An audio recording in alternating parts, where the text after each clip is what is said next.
Hello students, today we are going to look at sine rule. Don't forget to subscribe to this channel.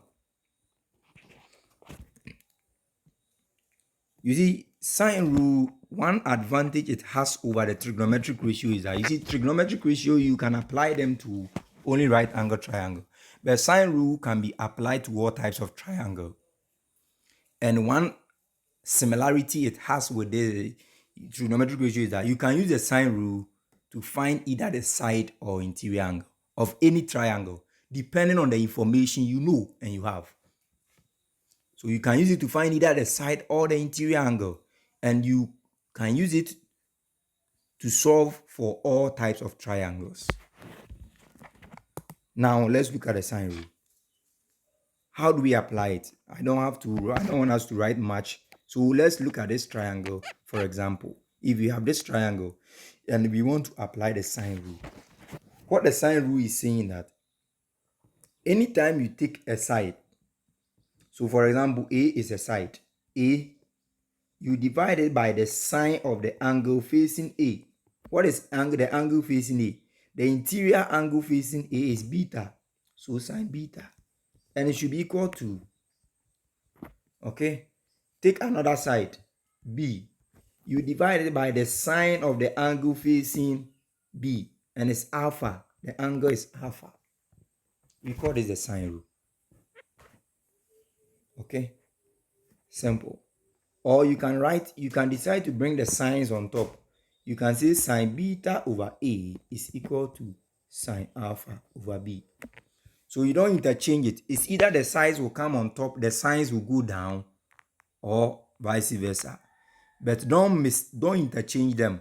You can write sine beta over A here, then you write B over sine. No, alpha. This is wrong. It's either the signs go up and the side goes down, or the signs go down and the sides go up. All right. So let me transfer it on the next page. When we apply it, what do we have? So we see that it's going to be sine. For the sake of, let me draw. This is the triangle I have. Let me transfer the diagram. If you are watching the video, you have to just pause and draw. You don't have to, but because I want you to follow systematically, that is why I'm redrawing again. So here is, I think I've even changed the triangle. The triangle doesn't look like this. It looks more like this, rather.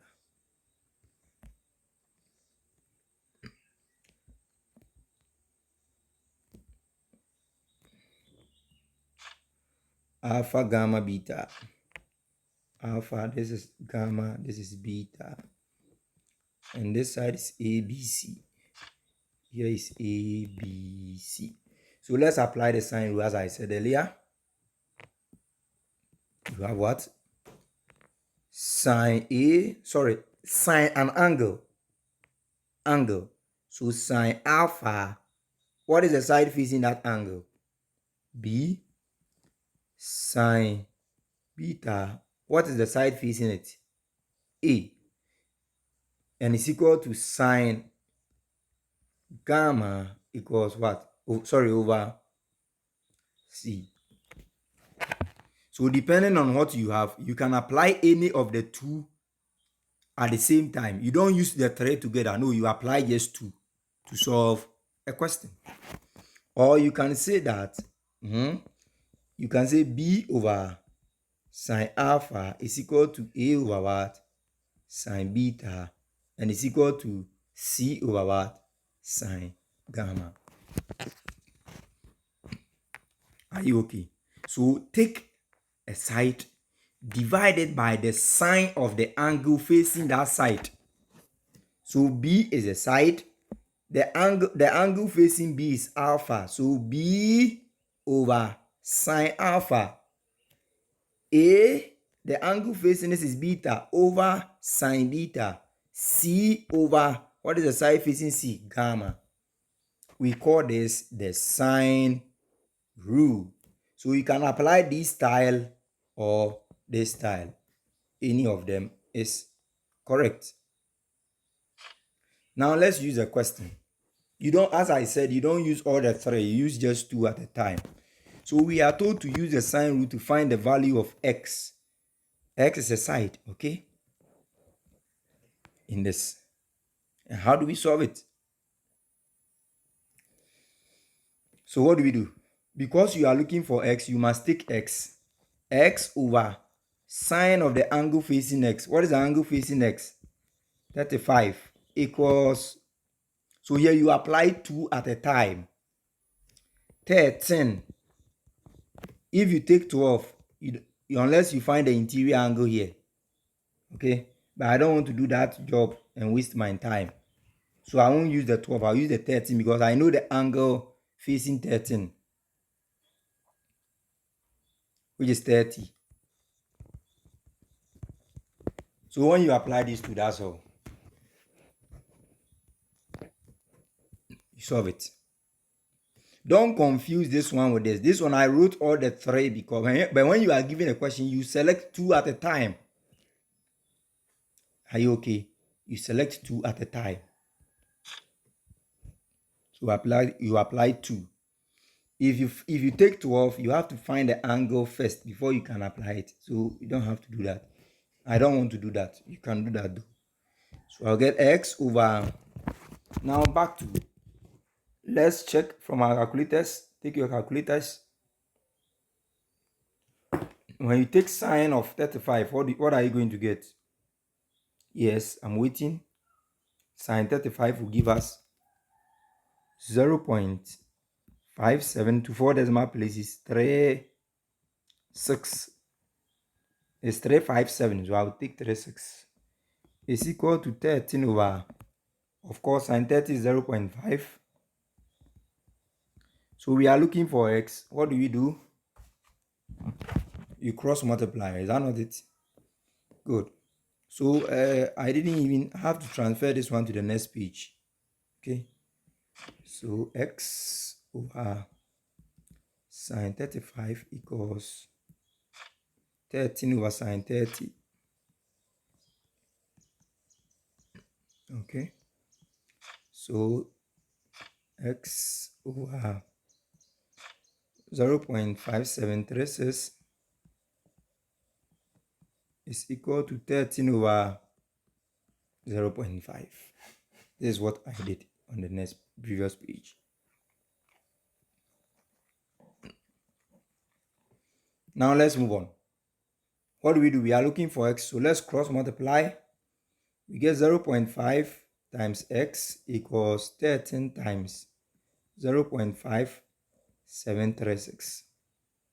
So 0.5x equals 13 times that will give us what? You get 7.4568. So our x is going to be 7.4568 over 0.5. And this gives me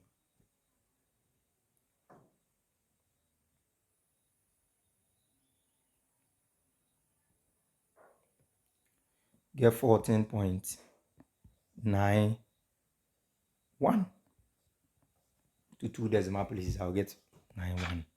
And x is not an angle, it's a side. And the sides are named as n. So I will call here newtons. So that is how you get that question.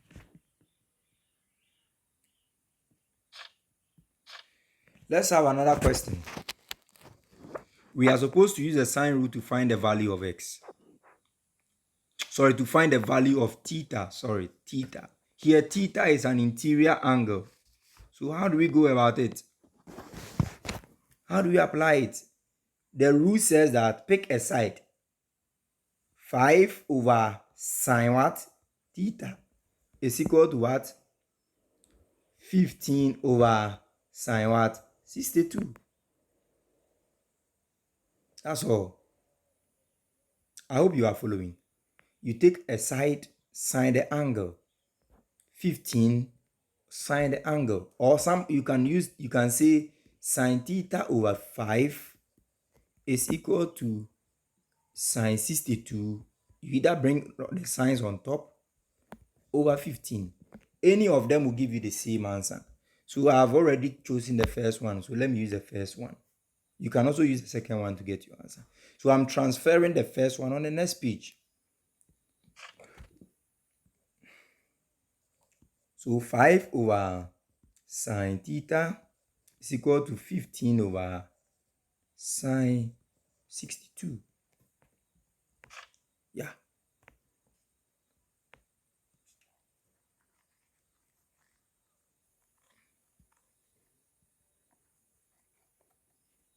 Let's continue. So I'll get what? 5 over sine theta is equal to 15 over sine 62 will give us what? 0.8829. Right? This is what we get. Now let's cross multiply. We are looking for theta. So we get 15 times sine theta is equal to 5 times 0.8829. All right. So here what do we get? 5 times 0.8829. This is going to give us what? Sine theta equals 5 times 0.8829 over what? 15. Divide both sides by 15. So 15 goes. You'll be left with what?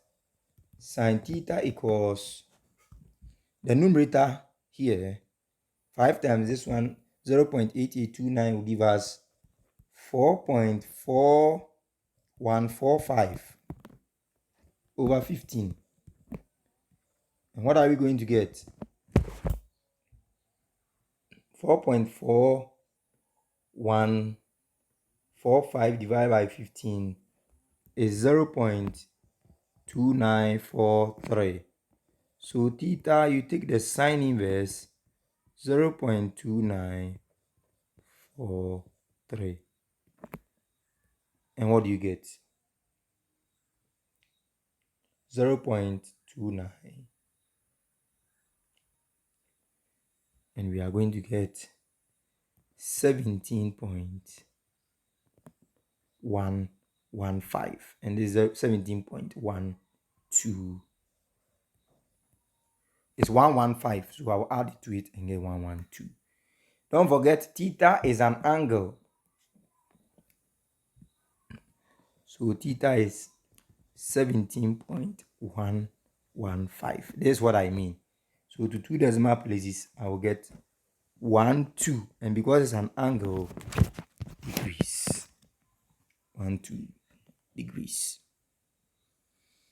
So that is that on sine rule. You always apply 2 at a time. You don't apply all the 3. You apply 2 at a time. But here I use all the 3 as an example. Right? This is the first question. This is the solution we had. This is the second question. This is the solution we had. Okay? I want you to try your hands on this. You see, they want you to find the value of x. And when you check x is the side, the angle facing it is not known. But you can find it when you add this and you subtract it from 180, you get the angle here so that you can use it to find.